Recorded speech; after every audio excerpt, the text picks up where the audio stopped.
sini ada suatu gambar. Ada yang tahu ini gambar apa? Ya betul ya, bahwa ini adalah peta Indonesia. Kalau kalian lihat nih peta Indonesia, yang pertama kali kebayang di pikiran kalian itu apa? Jawa nih. Jawa. Di Jawa. Terus Indonesia itu letaknya di mana? Ada yang tahu nggak? Ya. Betul banget, di Khatulistiwa. Ada yang bisa tahu nggak apa keuntungan yang Indonesia dapat gara-gara Indonesia itu beriklim tropis? Ada yang mau jawab? Ya. Pertanahan yang subur. Betul.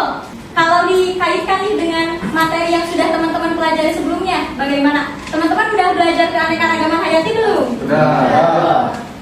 Nah, Indonesia karena dia itu kan ada di iklim yang tropis gitu, ada di ekuator yang membuat tadi ya seperti kata Brandon bahwa yang hutannya yang itu berkaitan dengan Indonesia itu memiliki hewan yang sangat banyak atau fauna dan flora yang sangat melimpah. Kita bisa lihat di sini. Di sini ada peta persebaran beberapa hewan di Indonesia. Indonesia itu sangat kaya akan hewan endemik. Jadi hewan endemik itu hewan yang memang asli dari Indonesia. Hal itu berkaitan dengan apa yang akan kita pelajari kali ini, yaitu mengenai kingdom animalia. Coba, kingdom itu artinya apa teman-teman? Betul. Kalau animalia? Hewan. Jadi kingdom animalia itu adalah kerajaan hewan, mencakup seluruh hewan yang ada di dunia ini. Sekarang coba kita sama-sama cermati pertanyaan ini. Apakah penemuan spesies hewan masih berlanjut hingga saat ini? Bisa kita lihat di sini bahwa terdapat 98 temuan taxa baru. Yang dimaksud taxa baru itu penemuan spesies baru gitu ya.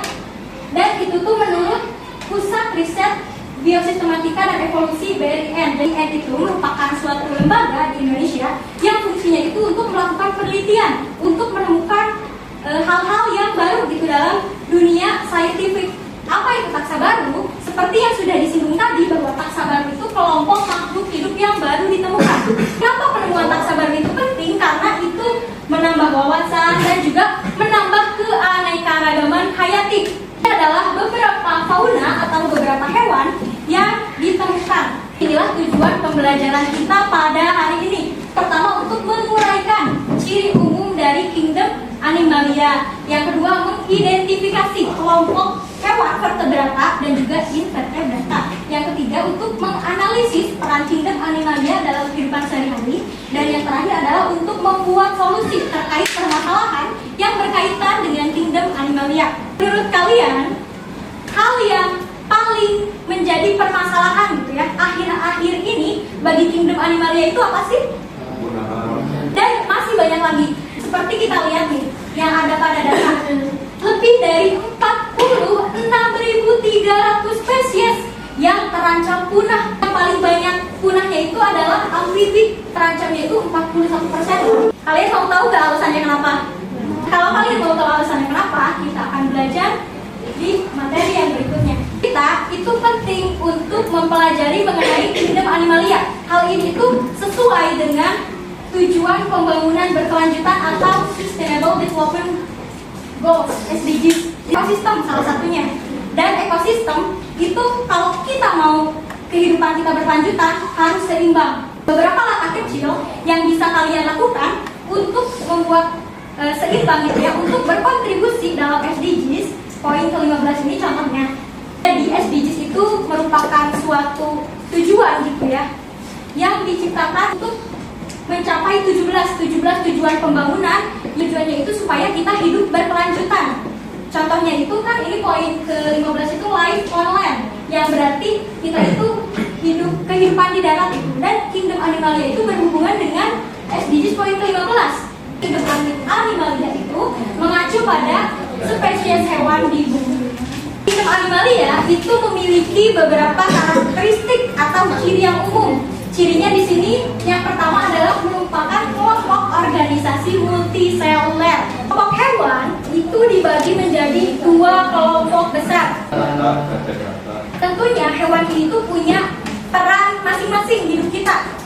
Ada peran ekologi, ekonomi, kesehatan, ataupun sosial budaya. Supaya kalian lebih paham tentang materi ini, Ibu mau minta kalian buat scan barcode yang ada di sini.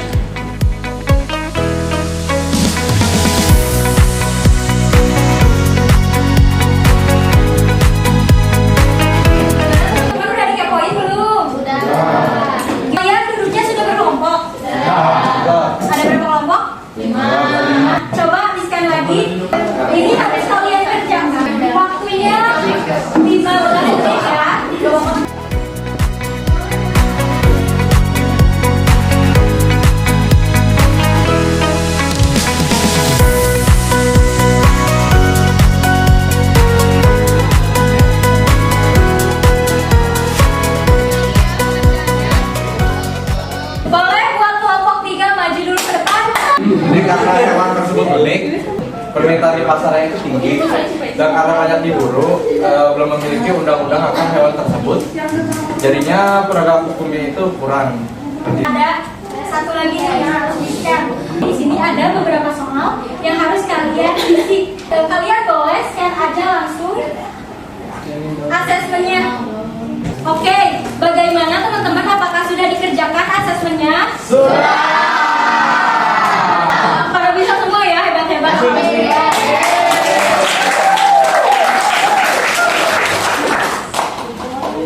Karena kita sudah hampir sampai di akhir pembelajaran, Ibu pengen ada satu orang lagi yang maju ke depan untuk menyampaikan kesimpulan pada hari ini. Ibu